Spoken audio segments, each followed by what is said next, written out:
पुरानी पेंशन की बहाली के मुद्दे पर आंदोलित सरकारी कर्मचारियों की बदौलत जहां केंद्र की नरेंद्र मोदी सरकार की मुश्किलें लगातार बढ़ती चली जा रही हैं और इन सब के बीच में प्रधानमंत्री नरेंद्र मोदी भी टेंशन में हैं और इसी के साथ केंद्र की नरेंद्र मोदी सरकार के तरफ से एक बार फिर से सरकारी कर्मचारियों को उकसाने की कवायद की जा रही है। आपको बता दें कि पुरानी पेंशन की बहाली के मुद्दे पर आंदोलित सरकारी कर्मचारियों को झटका तब लगा जब यूनिफाइड पेंशन स्कीम को धीरे धीरे बीजेपी शासित राज्यों के जो मुख्यमंत्री हैं उसको जमीन पर उतारना शुरू कर चुके हैं। ताजा मामला उत्तराखंड से सामने आया है। कई केंद्र की योजनाओं को लागू करने के साथ साथ उत्तराखंड की सरकार ने यूनिफाइड पेंशन स्कीम को भी लागू कर दिया है और जिसके नाते से माना जा रहा है कि जब 1 अप्रैल 2025 को यूनिफाइड पेंशन स्कीम लागू होगी तो उसी के साथ सरकारी कर्मचारियों को पुरानी पेंशन की बहाली के बजाय यूनिफाइड पेंशन स्कीम के दलदल में ढकेल दिया जाएगा और जिसके नाते से देश भर के सरकारी कर्मचारियों में काफी ज्यादा रोष व्याप्त है। लेकिन उत्तराखंड की सरकार ने चालाकी दिखाते हुए, ऐसे में उसको पता था कि पुरानी पेंशन की बहाली के मुद्दे पर आंदोलित सरकारी कर्मचारी इतनी आसानी से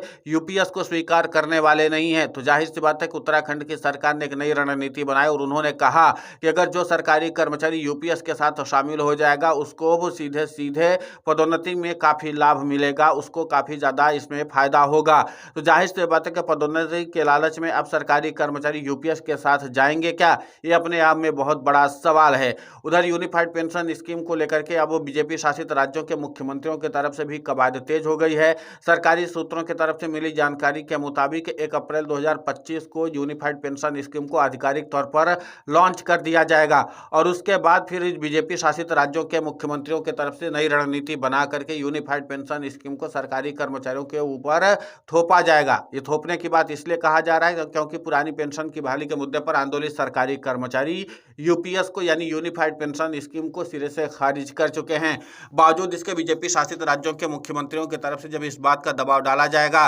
कि तमाम तरह की सरकारी सुविधाएं आपको मिल सकती हैं, आपको पदोन्नति मिल सकती है, आपकी तरक्की हो सकती है, तो जाहिर सी बात है कि वही सरकारी कर्मचारी यूनिफाइड पेंशन स्कीम को सीधे सीधे स्वीकार कर लेंगे। जाहिर सी बात है कि यह भी केंद्र की नरेंद्र मोदी सरकार की एक सोची समझी रणनीति है, क्योंकि अगर सरकारी कर्मचारी पदोन्नति के लिए संघर्ष कर रहे हैं और इस संघर्ष का फायदा केंद्र की नरेंद्र मोदी सरकार समेत बीजेपी शासित राज्यों के मुख्यमंत्री उठाना चाहते हैं। अब ऐसे में देखना दिलचस्प होगा कि जहां एक तरफ पुरानी पेंशन की बहाली के मुद्दे पर आंदोलित सरकारी कर्मचारी रणनीतिक तौर पर केंद्र की नरेंद्र मोदी सरकार को सबक सिखाने की कवायद में जुटे हुए हैं, तो दूसरी तरफ 1 अप्रैल 2025 से पुरानी पेंशन की बहाली के बजाय यूनिफाइड पेंशन स्कीम सरकारी कर्मचारियों के मत्थे पर मढ़ दी जाएगी और ऐसे में पदोन्नति का लालच दे करके या पदोन्नति में शिथिलता बरत करके सरकारी कर्मचारियों को इसमें शामिल कराया जाएगा। और यह रणनीति इसलिए बनाई गई है क्योंकि पुरानी पेंशन की बहाली के मुद्दे पर आंदोलित सरकारी कर्मचारियों के प्रतिनिधियों ने एनपीएस का हवाला देते हुए कहा था कि अब हम लोगों को यूपीएस में खाता ही नहीं खुलवाना है, उसको ज्वाइन ही नहीं करना है,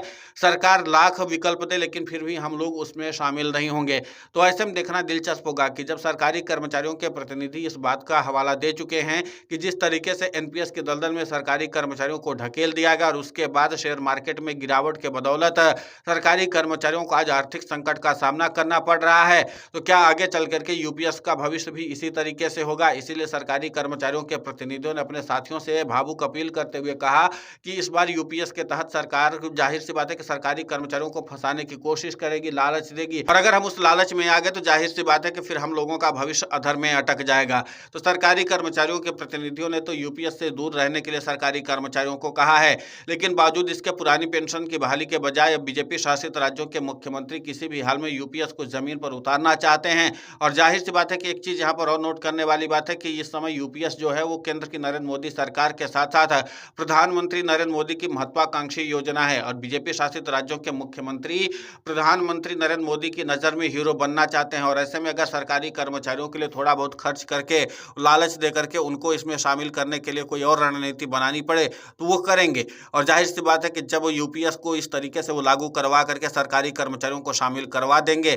तो प्रधानमंत्री नरेंद्र मोदी की नजर में हीरो बन जाएंगे और उसका अन्य सियासी लाभ भी वो ले सकते हैं। इसीलिए यूपीएस को लेकर के बीजेपी शासित राज्यों के मुख्यमंत्री जो हैं वो रणनीति बनाने में जुटे हुए। माना जा कि 1 अप्रैल 2025 से जैसे ही सीधे सीधे यूपीएस के लागू होने का ऐलान किया जाएगा, उसी के साथ बीजेपी शासित राज्यों के मुख्यमंत्री जो है अपनी रणनीति धरातल पर उतारना शुरू कर देंगे और नए तरीके का नोटिफिकेशन जारी करके सरकारी कर्मचारियों को यूपीएस में लाने के लिए जरूर कोशिश करेंगे। अब दरअसल केंद्र की नरेंद्र मोदी सरकार के साथ साथ बीजेपी शासित राज्यों के मुख्यमंत्रियों की यही एक रणनीति है कि एनपीएस से सरकारी कर्मचारियों को यूपीएस में शिफ्ट कर दिया जाए और उसके बाद सरकारी कर्मचारियों को अपने हिसाब से टैकल और हैंडल किया जाए। लेकिन यहाँ पर सरकारी कर्मचारियों के प्रतिनिधियों की उस अपील का क्या होगा? क्या सरकारी कर्मचारियों के प्रतिनिधि की वो अपील जाया जाएगी या सरकारी कर्मचारी उस पर गौर करेंगे? ये अपने आप में बड़ी चर्चा का भी विषय है और इस पर ज़ाहिर-सी बात है कि मंथन करने की भी ज़रूरत है। लेकिन फिलहाल पुरानी पेंशन की बहाली के मुद्दे पर आंदोलित सरकारी कर्मचारियों ने इस बात की अपील की है अपने साथियों से कि अगर पुरानी पेंशन की बहाली के मुद्दों को लेकर के